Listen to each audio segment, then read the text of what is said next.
And it's Zeke Talk for the week of August 17th, 2017. My name's Jim Tudor. I am the ZekeFilm guy, the web manager, and also I guess I'm the curator of this show, Zeke Talk. And with me, as is so often the case, is Mike Anderson. Mike. Hello, I'm Michael Anderson, filmmaker and dreamweaver. And with us here is John Gross. Hi, I'm John Gross, filmmaker and screenwriter, and let's see, I took the trash out this morning too. Okay. Oh, trash man. Yeah. He's a Renaissance man. Yeah.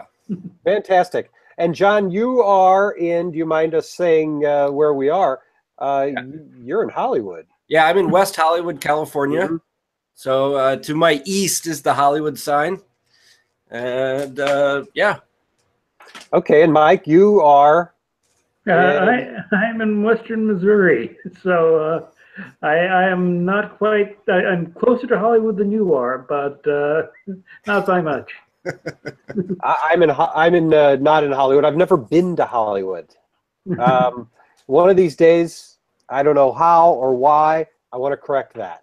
Okay. But I've never. We'll get in the Studebaker and we'll go on a road trip. It'll be fantastic. Yeah, I got a couch back here that you guys can stay on if you need to.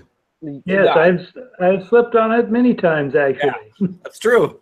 I'm for it. If Mike can vouch for it, that works. Well, cool. Yeah, no, I'm in St. Louis. So our old trusty city.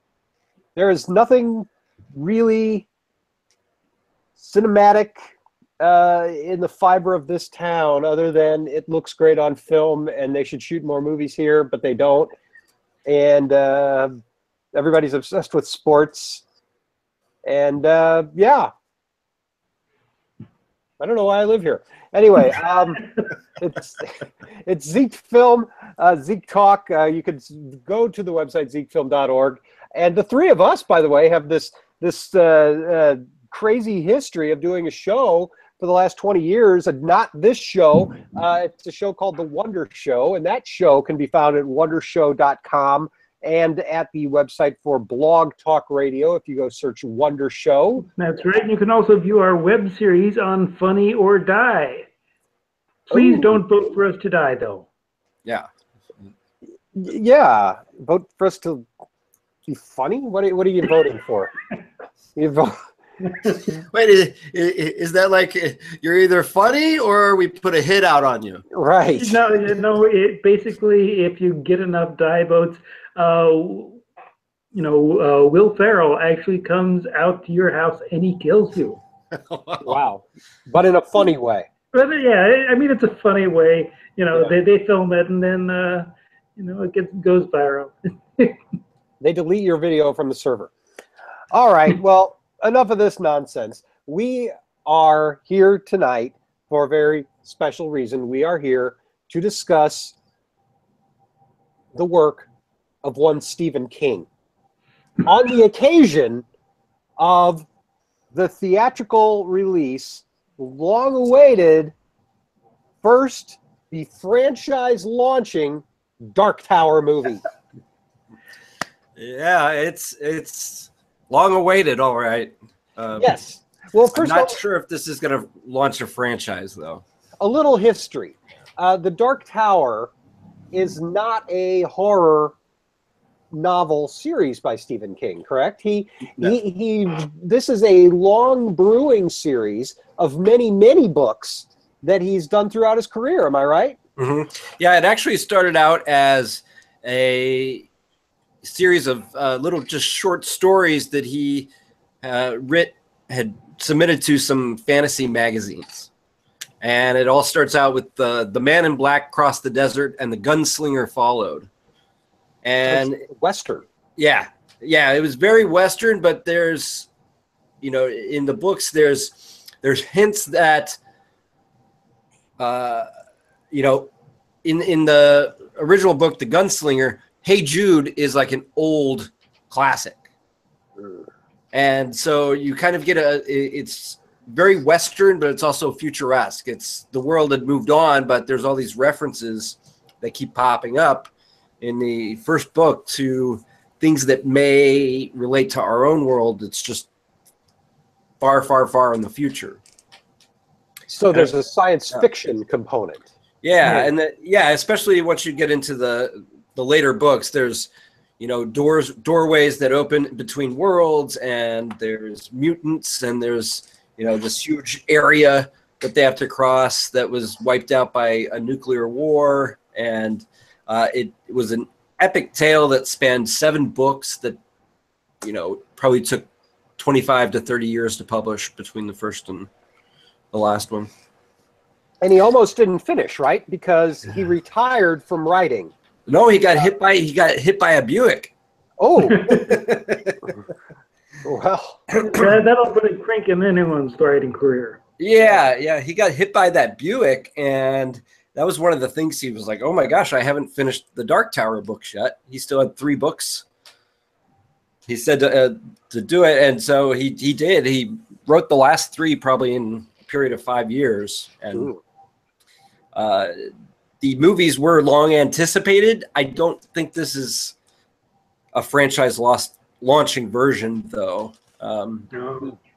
Idris Elba is fantastic as the gunslinger, but the gunslinger in the movies, all his motivation is that he wants revenge and doesn't really care about the Dark Tower, whereas in the main motivation in the books was to reach this Dark Tower. And Matthew McConaughey is kind of Matthew McConaughey with magic powers. Wow. Okay, so Mike, do you know anything about this at all? I know very little about it, just what I picked up. I have not read the books, but I have heard about, I know the basic setup of it. It's a futuristic, post-apocalyptic kind of Western thing. And yeah, I was hearing good things, but it sounds like, from what John is describing, this is going to turn into a Incredible Hulk situation. I think so. It's a disaster. So. Yeah. The movie's a disaster. Nobody likes it. Nobody likes it. Including at ZekeFilm.org, our website, Sharon Ottenreith, our longtime critic. She went to go see it at the local screening because I could not go. So Sharon took that hit. And yeah, she hated it too. Yeah. It's a funny review. At least we got that. Yeah. Sure that, well, and this is just the latest in a long string of really bad adaptations of Stephen King books. For someone who has been so popular, it's been sort of amazing that there have been so few really good adaptations of Stephen King novels on the screen. I mean, you have probably Carrie, Stand By Me, Shawshank Redemption, and Maximum Overdrive? No. Of course, Maximum Overdrive. Which Stephen King actually directed Maximum Overdrive. Right. And there's a reason he never directed any films since then. I've never seen it. But yes, I've of course heard tell. Much like Dark Tower, which it sounds like is just what before we go too far down the Stephen King rabbit hole, and we will. Yes. I want to get a little bit more dirt on Dark Tower because I didn't see it, like I said. John, you saw it. Yeah. So around the 5th book, Stephen King starts to write himself into it as a character. And then, pardon me. And then as we get further in and closer to the Dark Tower, you realize that he's writing in characters and towns and places and things from throughout his entire career. So the Dark Tower books started to become this sort of Stephen King universe where he's taking a lot of characters from his past novels and books and bringing them into the shared area. And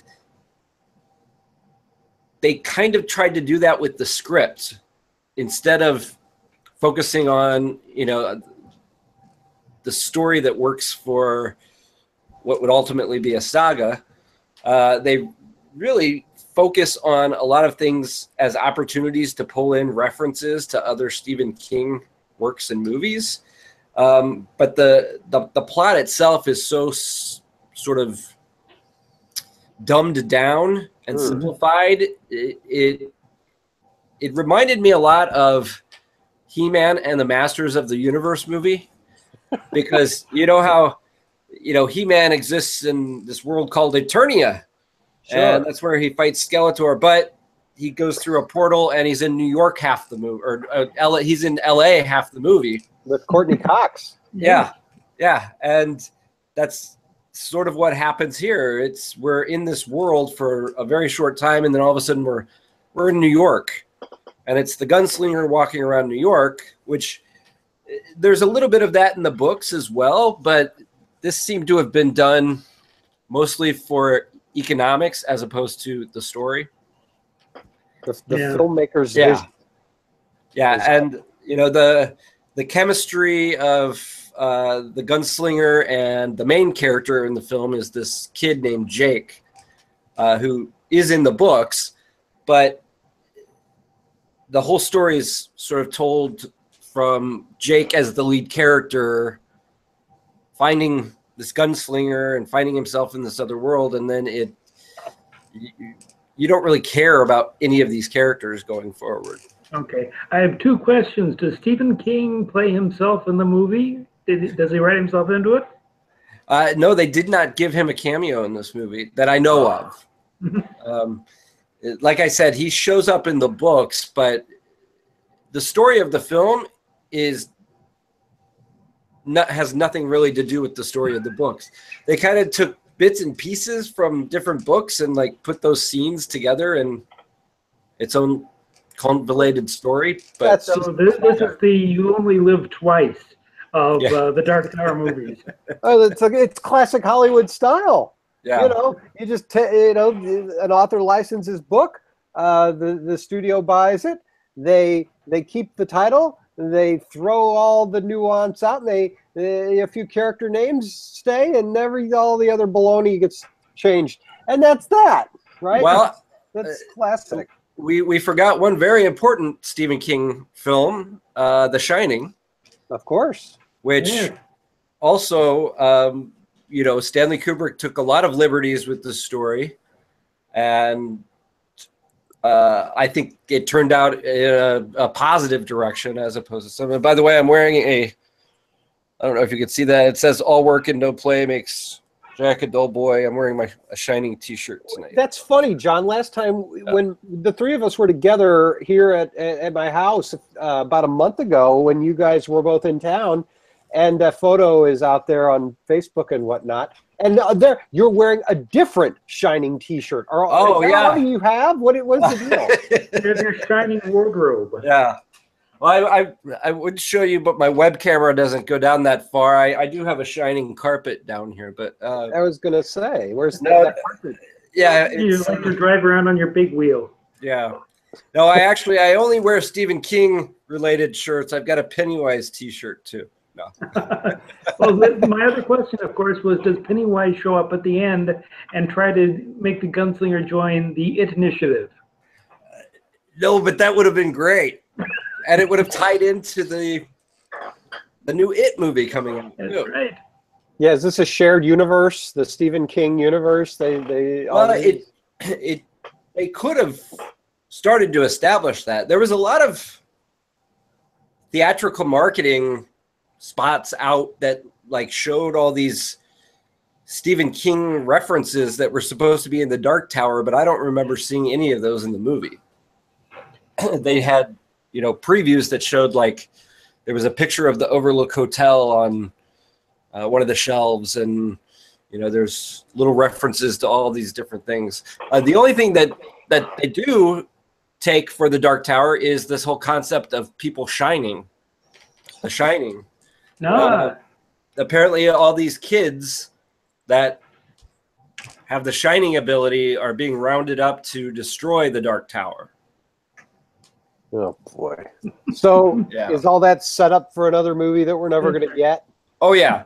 Well, the end the end of the movie is just kind of strange because it's Idris Elba's gunslinger, and you got some snot-nosed kid in a New York hoodie, and they're like walking off like they're like this new buddy cop team.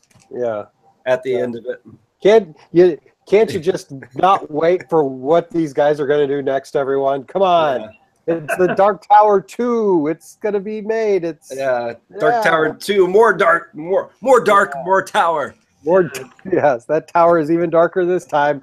Yeah. It's like the end of Joel Schumacher, Batman and Robin, when all three of them just run out towards the camera at the end, off into their new adventure. That never came.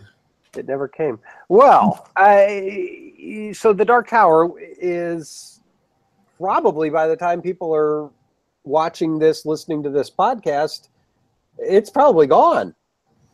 I'd say it only has a week or two more at the regular movie theater. Yeah. The new stuff coming out. And then 2 more weeks at the Extraordinary Movie Theater. And then 2 months at the movie theater from hell. Yeah. The dark theater. Yeah. Well, it's going to go to that's straight to the DVD bargain bin. So. Well, funnily enough, leading up to the release, the director was talking about how they're trying to develop a TV show that will sort of span in between the first and the second book, and there was rumors a long time ago that when Universal was going to make The Dark Tower, Ron Howard was going to direct it, and it was going to be 3 feature films with what would be basically a season of episodic television in between each of the films to sort of connect the stories. Interesting. And it was going to be this huge, almost Lord of the Rings size epic project that was going to film everything all at the same time, and Universal didn't want to pay for it, so then Sony bought it and figured out how to do it much cheaper. But there were talk that they wanted to do some sort of prequel television show. I haven't heard any of that talk in the last couple of weeks since the movie's come out. So I think we'll see what happens. Given the breadth of the books, that TV series probably would serve it much better than a film series at this point. Do the Game of Thrones thing. Exactly. Yeah. Well, which is coming out in a few weeks, I think. That looks really good. I think the trailer looks really good for it, and that was originally a TV miniseries back in the 90s, I think. Yes, that is correct. Yes, and I've heard that TV miniseries holds the distinction of being one of the very few movies of any kind, theatrical, TV, or otherwise, that millennial kids today are keen on, that they know it, they've watched it. You ask them about most any other movie from before they were born, and if it's not, I don't know, Star Wars, or even if it is Star Wars, I don't know, they don't know, they're not familiar, and we're talking about The Last Starfighter. Oh, those kids. Oh, we're talking about pre-2000 here. They've never seen The Shining, maybe. But they somehow the miniseries is something that is apparently more popular with the youths. Have you ever heard that? I think Tim Curry's rendition of Pennywise the Clown is one of the scariest performances in the history of film. Ooh. So how are they going to top that? If it's one thing the millennials love, it's Tim Curry. Yeah. So, he hasn't made a movie in their lifetime, I don't think. But I think just that image of the clown and stuff. I think, correct me if I'm wrong, but I think they only made the first part of the story, which is when the group of 7 are kids, and that's the movie that's coming out. There's an intention to do the second movie where the kids are all grown up and adults and go back to confront the monster. But I don't think they've made that film yet. I think they're waiting to see how this first film does before they make that. Interesting. Yes. For a moment there, I thought you were describing the old miniseries, and I was going to tell you no. Actually, there were 2 parts. Oh, you got to flip the disc over. Oh, this whole time. No, I don't know. I've never read it. I've never watched that movie. But I do know, you were saying Dark Tower is what, 7 books. I remember this movie that book was out, and it was a big deal when I was a kid. My teachers would be reading it at their desk. That book was like, several inches thick. Yeah, it was 1,100 pages. I read it in a week and a half. Oh my God. In junior high. Yeah. It was the length of 7 normal books, maybe. Yeah. Like, say, I don't know how long Dark Tower is, but so it makes sense that they would parse it up for movie purposes. Milk this thing for all it's worth. Don't botch it like they did Dark Tower. Are you guys looking forward to the It feature film? Yes. Yes? Why? Well, I think it looks amazing. It's also a really good story. The cinematographer who shot it, his name doesn't come to mind, but he shot the film Old Boy. Do you remember that? Not Spike Lee's, but the actual Old Boy? Yeah, the actual Old Boy, the Japanese version. And the trailer just looks really, really cool. So I'm looking forward to it. I don't think that was Japanese, but I get, I've not seen that film, actually, the original Old Boy. I've only seen Spike Lee's desecration of it. But I'll take your word for it. I mean, it's a film with a lofty reputation. And the other website that I write for, Screen Anarchy, if those guys catch wind of the fact that I've never seen Old Boy, probably get the boot. Yeah. Yeah. But right. No more. They're gonna have Will. Yeah, they're gonna have Will Ferrell come over and take you out. Oh right. No, they'll send the guy with the hammers that from Old Boy. No. Anyway, I don't know.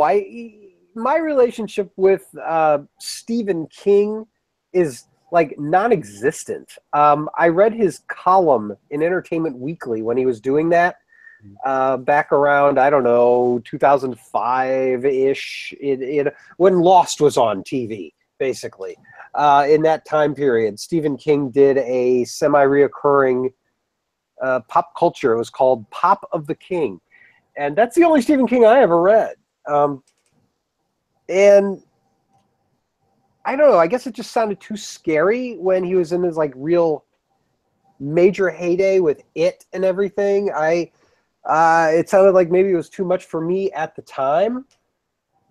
And the movies, of course, the film adaptations of Stephen King, it's like this guy couldn't not catch a break at the movies. John, you listed off the good ones. And that was what, 5? There was. I think we got to 4. Yeah, I mean, The Green Mile is also a pretty good film.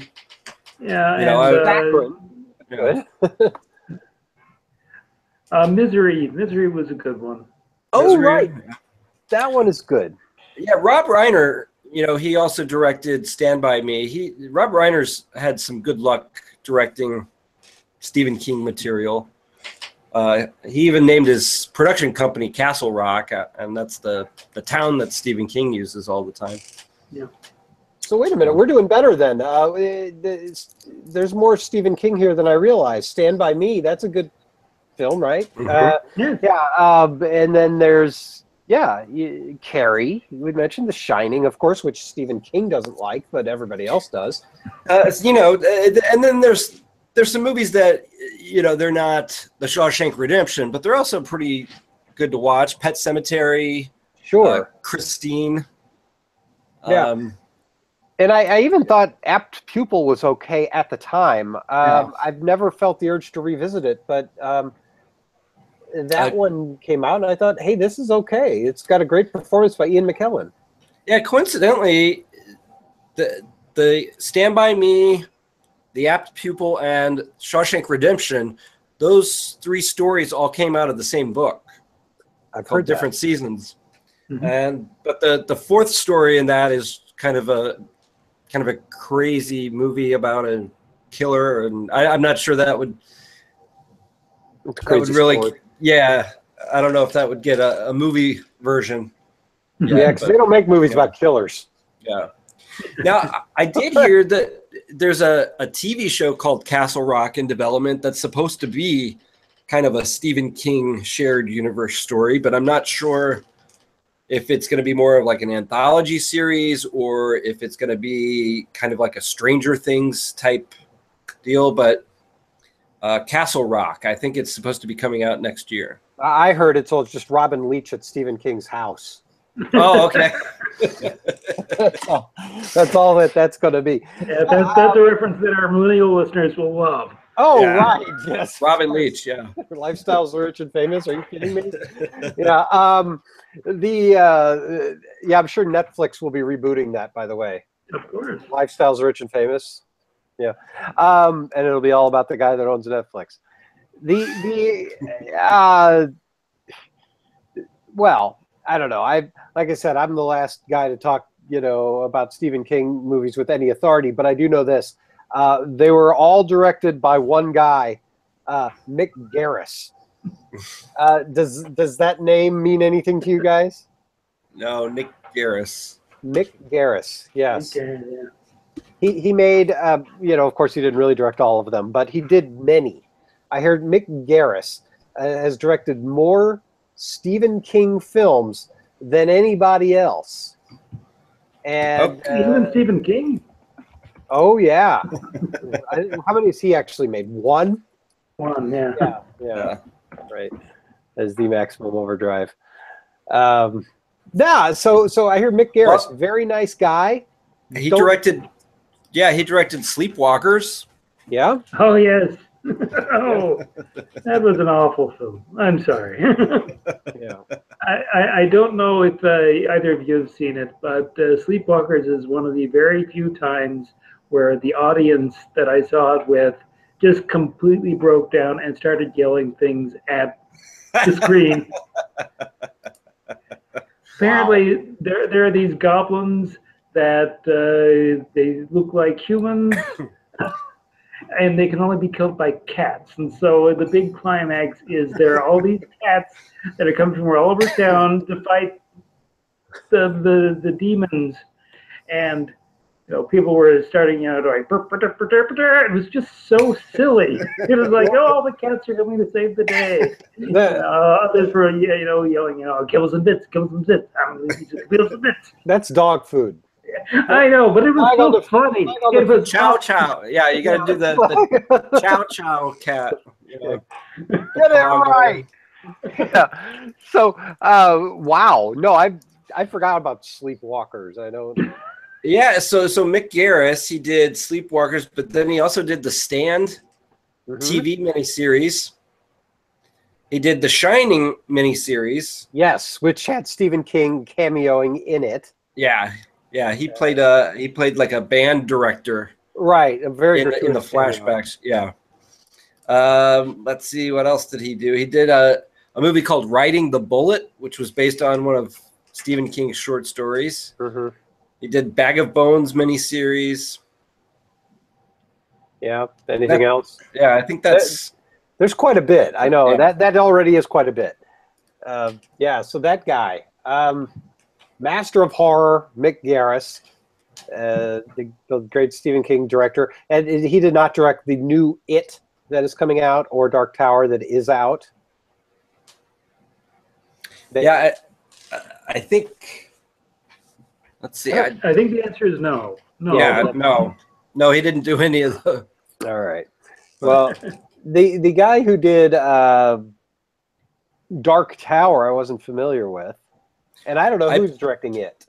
So I believe the director of Dark Tower, let me just check to make sure this is right. I believe so you're familiar with the girl with the dragon tattoo? Yeah. Well, not the original movie, but the Fincher. The girl or the movie? So She's I believe, downstairs. let me check. The Dark Tower director, I believe his background was he wrote the original Girl with the Dragon Tattoo series. Stieg Larsson. Very talented. Well, he wrote Stieg Larsson wrote the books. Dead. He wrote the film adaptations. Right. Okay. So so that guy, and they're like, hey, he wrote some adaptations here. Let's have him direct this Dark Tower. Yeah. Yeah. Okay. Well, and then I don't think that's going to be Rob Reiner or Mick Garris or anybody like that. I don't know who's making that one, but it has to be better than Dark Tower. Yeah. Okay. And that doesn't take too much. It's our expert agreement. Yes. Yes. Let's see. So Andre Muschietti is the director Of it? of it. Andre Muschietti? Yeah, he did a movie called Mama that came out in 2013. Oh, right. That everybody they hyped it as though Guillermo del Toro was the director. Yeah, yeah. Jessica Chastain. So now this is his second film. Okay. Yeah. That's already more promising than Dark Tower sounds. Yeah. Matthew McConaughey in Dark Tower has this character that he walks, he's all dressed in black, but he walks around and he has these magical powers. Like he walks by this little girl and his mom and he goes, hate. And all of a sudden the little girl hates her mom. And he could like walk up to people and say, stop breathing. And they just stop breathing. So you've automatically got this character with these powers that it's almost like, you know, well, he's all powerful. If he can tell someone just to stop breathing, how do you stop a guy like that? That's the bad guy from Jessica Jones on Netflix. Yeah. Yeah. So it's one of those things where his dialogue is very McConaughey tailored so that he can get in his, you know, kind of Southern drawl shtick. And there's just some bizarre scenes. You know, it's all right. Yeah, there's just some bizarre, like there's one scene where they open up and he's like making chicken in a kitchen. He's making chicken. He's making chicken in the kitchen. And you're like, why is the bad guy making himself some chicken if he's all powerful? It's lunchtime. Yeah. I guess. Because Matthew McConaughey was like, you know, it would be really great if I was making chicken in this scene. And the director was like, that's brilliant. Let's do that. Yeah, it's boring to make everybody do everything. Sometimes you just want to, you know, get your hands dirty and make some chicken. Well, from what I hear, one of the problems with the Dark Tower is that the right situation ended up being that there were like 4 controlling production companies, and they all had veto power. Oh. Wow.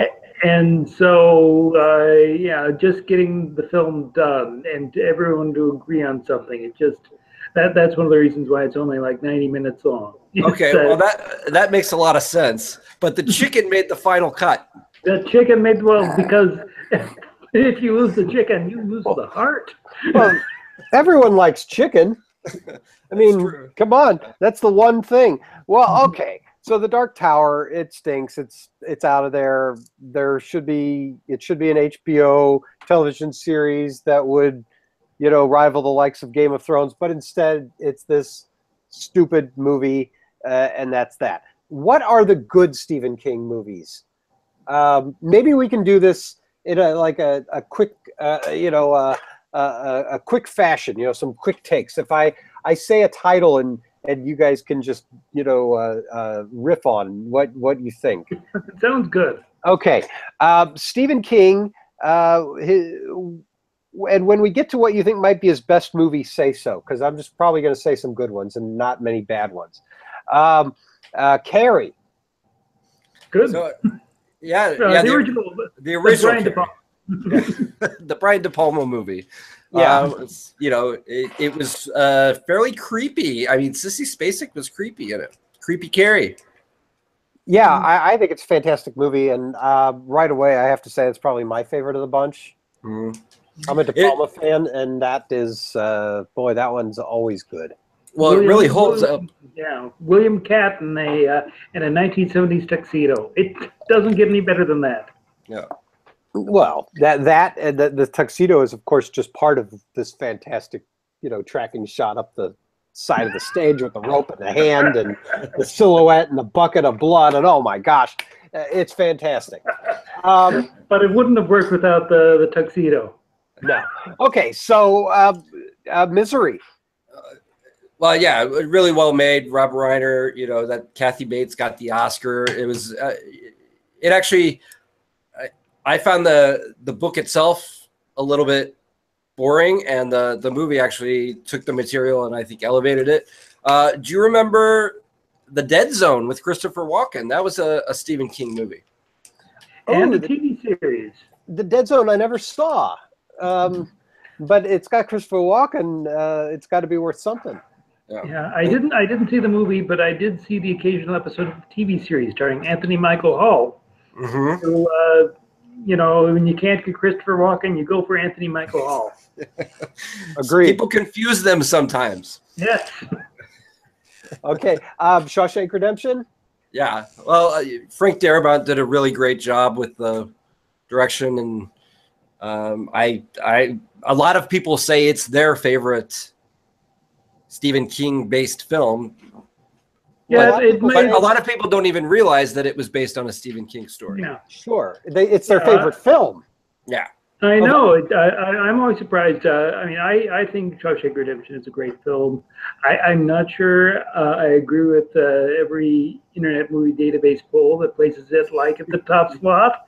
Yeah. I'm not sure this is our generation Citizen Kane, but as prison movies go, it's probably the best there is. Yeah. If I was in prison, I would want Morgan Freeman narrating my daily life. Yeah. Well, we were all in film school at the time, and Shawshank Redemption came and went, and nobody saw it. And the hot movies that year, in fact, the Oscar race had Shawshank Redemption as Best Picture nom, and that was nobody's favored pick to win. It was a race between Forrest Gump and Pulp Fiction. And of course, nowadays, people look back on that and say, well, Shawshank was the best of the bunch, and that was clearly the winner that didn't win. You know what I mean? And of course, Forrest Gump did win.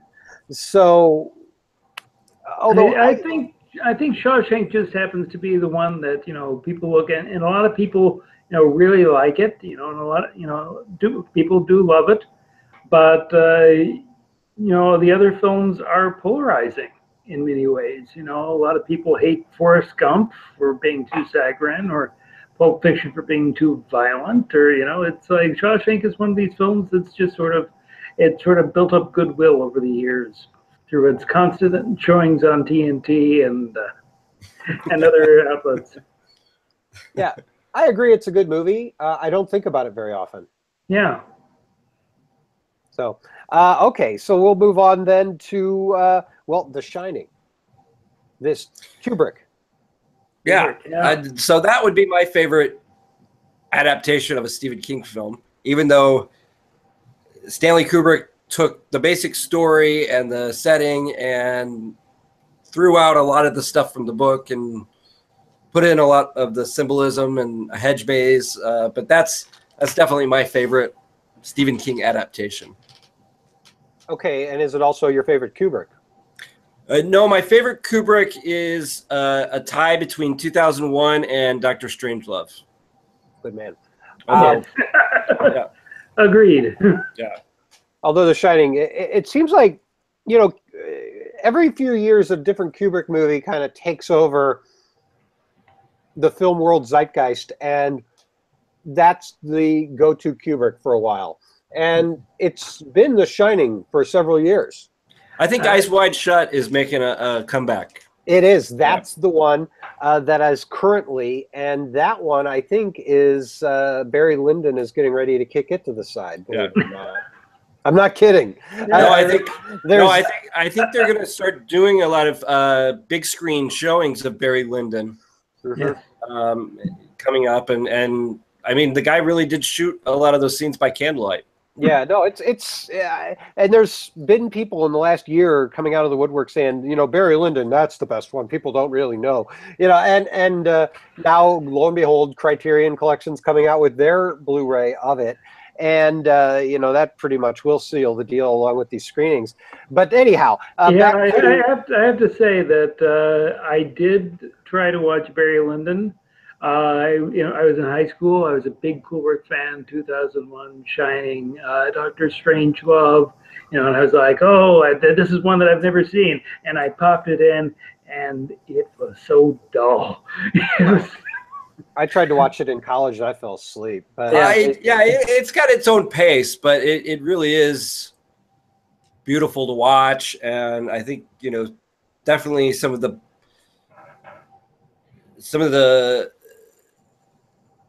most interesting sort of scenes that you can encounter in a period piece. Yes, Barry Lyndon. Now, and I did catch up with the years ago and wrote about it for Screen Anarchy, and it's remarkable. It's not my favorite of Kubrick, and that was a tangent, wasn't it? But you know, Kubrick talk is always welcome in a Stephen King themed show. Yeah. I'm sure King just loves that. And they've got the same initials. Yeah. Ooh. Yeah. Wow, that's a good conspiracy theory for the movie that Room 237. Yeah, that's a good film. Okay, so The Shining. I have to say, I'm with you, John. I appreciate The Shining. I like it a lot. It's not my go-to Kubrick, and I guess I was as astonished as anybody when it kind of took over the film world as everyone's favorite Kubrick for a while there. Yeah, it had a good reign. Yes. But move over. It's The Killing that's coming back. So. Oh yeah, The Killing. Sure. Yeah, Paths of Glory. Everyone, look out. No, of course, The Shining famously did get remade for television in the '90s by McGarris and company. And did anybody watch that? Yes, actually. Funnily enough, I just watched it last weekend because I have it on DVD. That's weird. That is weird. Stephen King wrote the script for it as well, the teleplay for it, and it's very faithful to the book. Sometimes to a fault. Some of the stuff in the book doesn't exactly translate well on television, but I think McGarris did a fairly decent job. I watched it. I didn't understand it very much. I mean, I understood.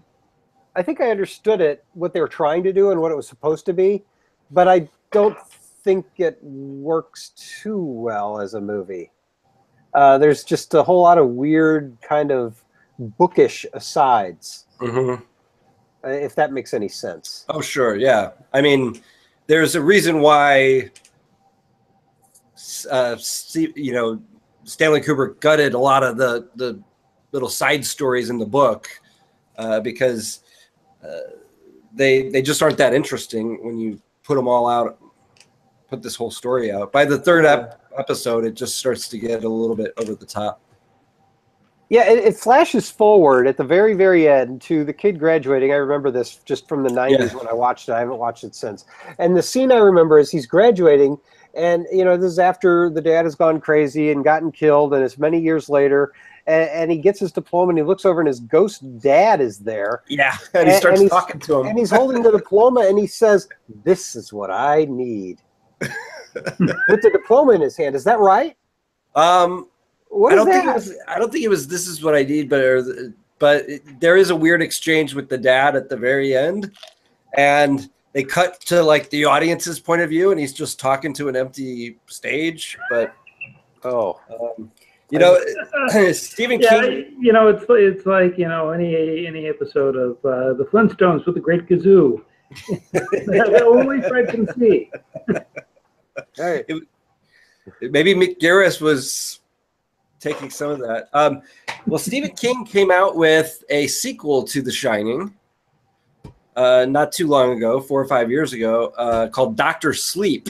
Oh, right. Which is Danny Torrance as an adult. And kind of, you know, things that happen in this story that relate to his past, and there's a big showdown. So I wonder... Oh, was the diploma what he needed? I don't think he has a diploma in the story. I believe in the story, his life after, in between the two books, wasn't a good one. And he uses his shining powers to help people at this old folks home die, basically. And then he's forced to encounter his past when this evil cult comes after him. But I wonder if they're going to do a film version of that, if someone would try to make it, you know, more of a sequel to what we saw in the miniseries, or if they would attempt to try to make it as a sequel to the Kubrick movie. Well, as far as I know, Danny Lloyd is still available. He's still alive. I think it could be Dr. Sleep versus Dr. Kevorkian. Dr. Kevorkian's like, hey, you stole my shtick. Yeah. Stop it. Come on. He's back, everyone. Doctor. Yeah. Okay, so that's a lot of Stephen King movies. Lawnmower Man, anyone? Do we have Lawnmower Man? You know, I saw that it was available on Netflix or Amazon for free, and I was like, well, let me just watch the trailer for it first. And I don't know if that movie's watchable. It's basically a remake of Flowers for Algernon, taking the name of a Stephen King story, but the movie itself has nothing to do with the story that Stephen King wrote. Yeah, and I think the computer graphics, which were cutting edge for their time, have really not held up at all. No. Now, is this the one with Denzel Washington? Or is that... No, this was Pierce Brosnan. Pierce Brosnan, okay. I remember when we were in film school, we all had I don't know if you did, John, but Mike and I, for sure, we had a film professor who visited the set of a film at the time, and it wasn't Lawnmower Man, but I was conflating that with whatever the movie was, with Denzel Washington and Russell Crowe, and it was visual effects. And does any of that ring a bell? Let's see. It's not ringing a bell, but Denzel Washington and yeah, Russell early Crowe? early 90s, yeah, in an action movie. Computers, virtual reality. Russell Crowe before he's famous. He's a bad guy. Denzel Washington's driving the car and shooting a gun. It's not Lawnmower Man, but that's the movie I thought Lawnmower Man was when I brought it up. And I only brought it up so that I could go into that about the film school teacher. But okay, there's a crash and burn. Oh, Virtuosity. That's the one. Yes. Right. With the bad computer graphics. See, that's the parallel. Kind of a R-rated horror, what's going on kind of thing. It's like Lawnmower Man. And That's funny. Slightly more watchable, I'm sure, Virtuosity. Yeah. Okay. Yeah, do you guys remember that, our film school professor going on about, I visited the set of this film, Virtuosity. Well, by your impersonation, I know exactly who you're talking about, Yeah. but I don't recall those stories. Okay, yeah. Yes. Here, let me, I'll get the look just right. Yeah. Here. Okay, so, yeah, Stephen King, everyone. I don't know. I'm not going to keep saying Stephen King movies. We'll end this. But what about Pet Sematary? Do you guys remember Pet Sematary? only the Ramones song. Yeah.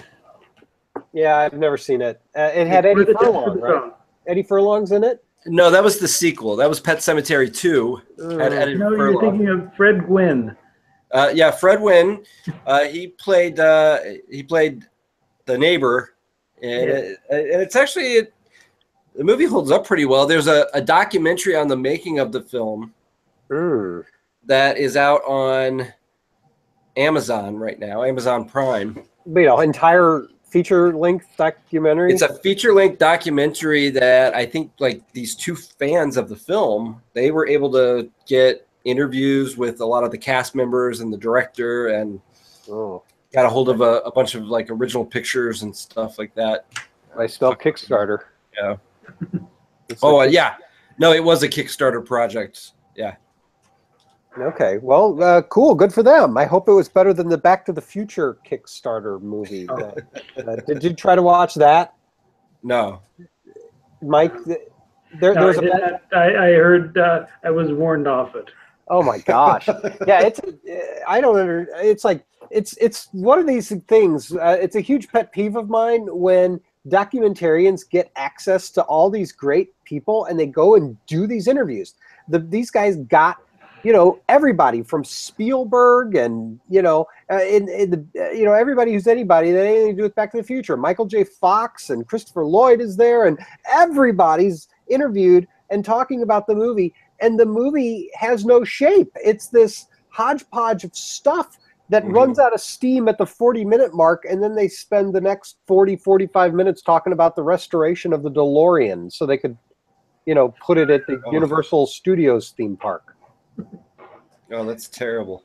Yeah. So I hope Pet Sematary at least. Well, it has a little bit of that. There are times where it doesn't really have a lot of shape, and toward the end, they like work in the fact that they're making this documentary into this like story of the documentary.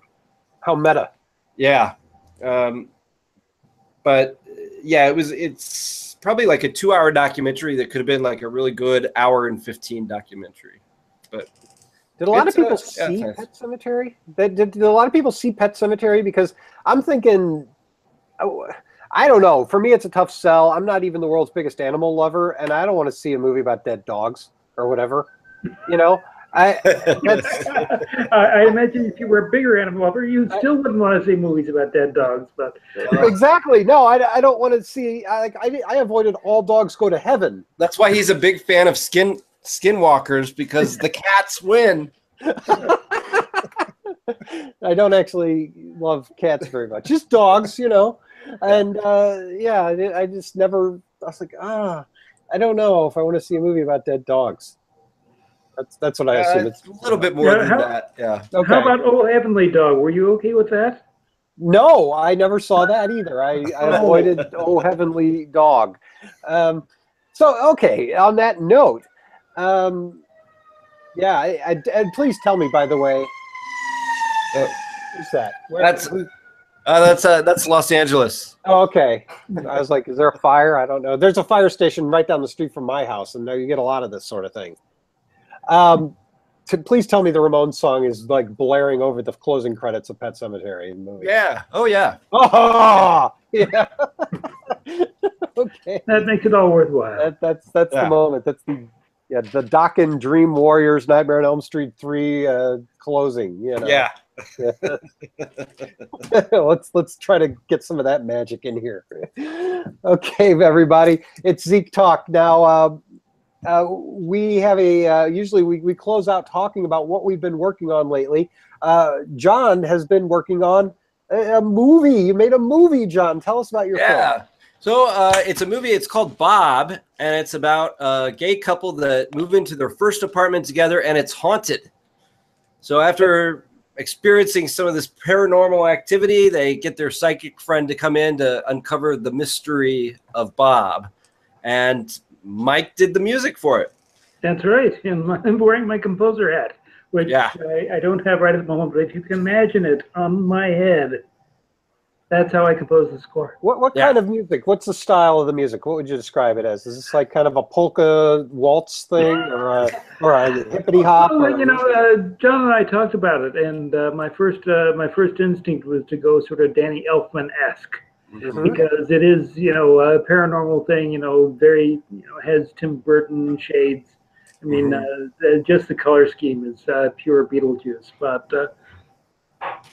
We should clarify, though, that Bob of this film, even though it's supernatural and it's called Bob, is not the Bob of Twin Peaks. No.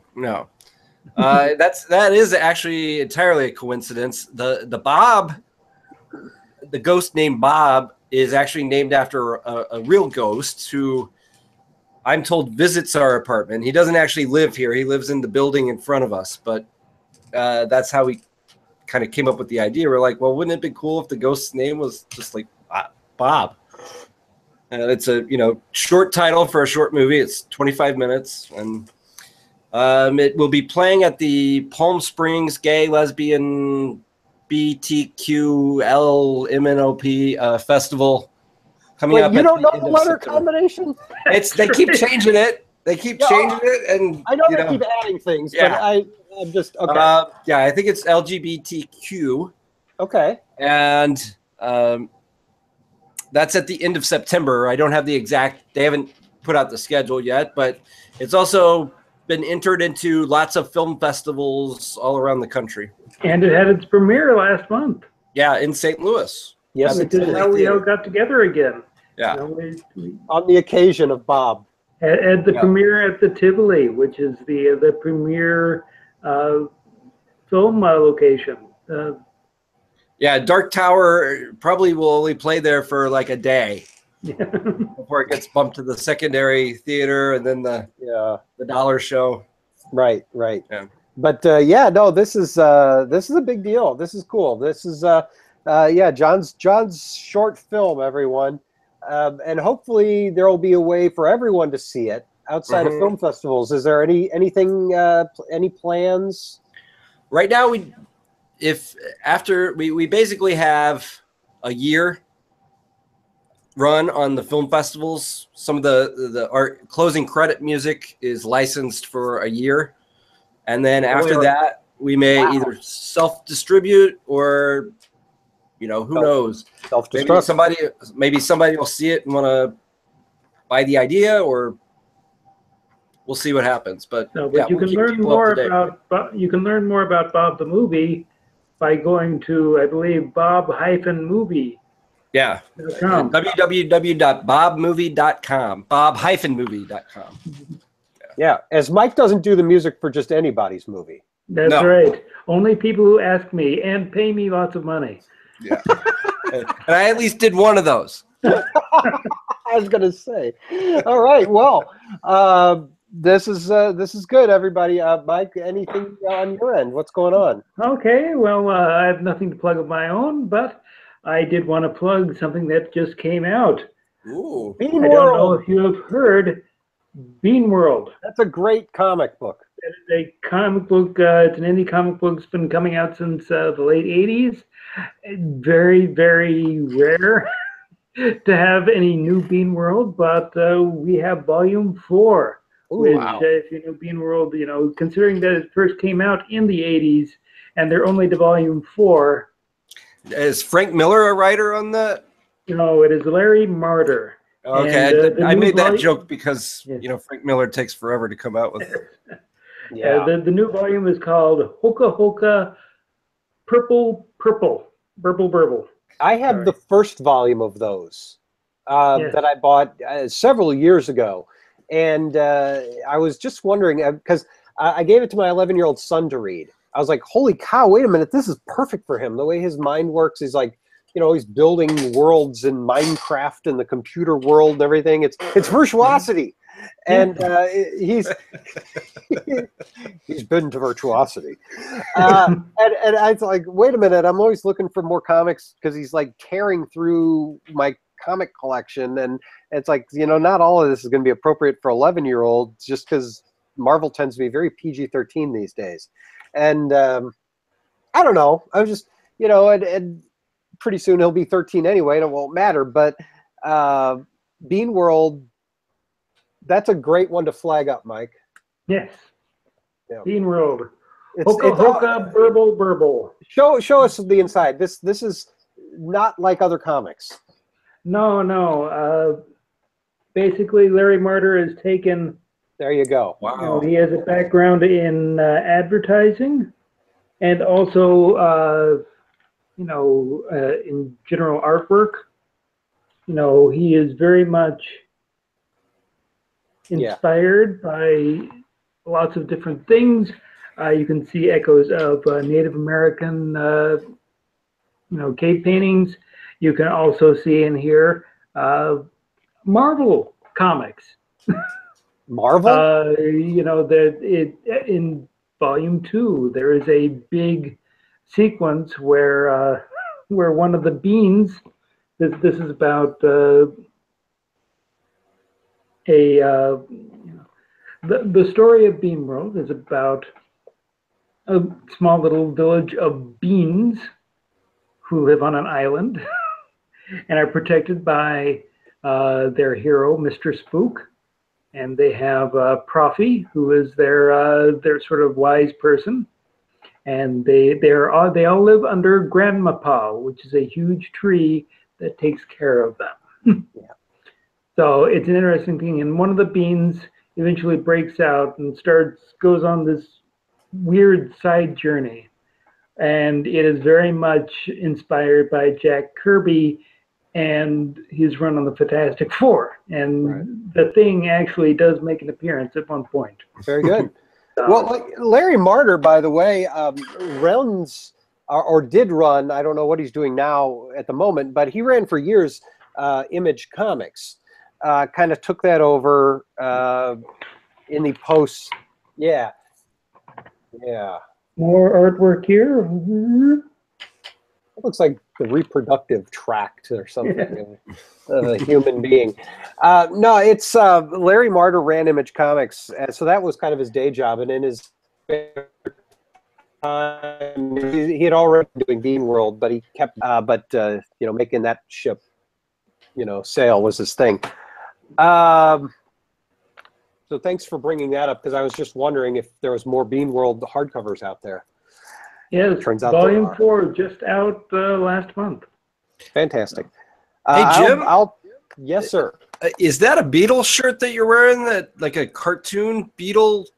No, it's not the cartoon. It's Abbey Road. Like, Yeah, I think it's like the last photo shoot Beatles. It's okay.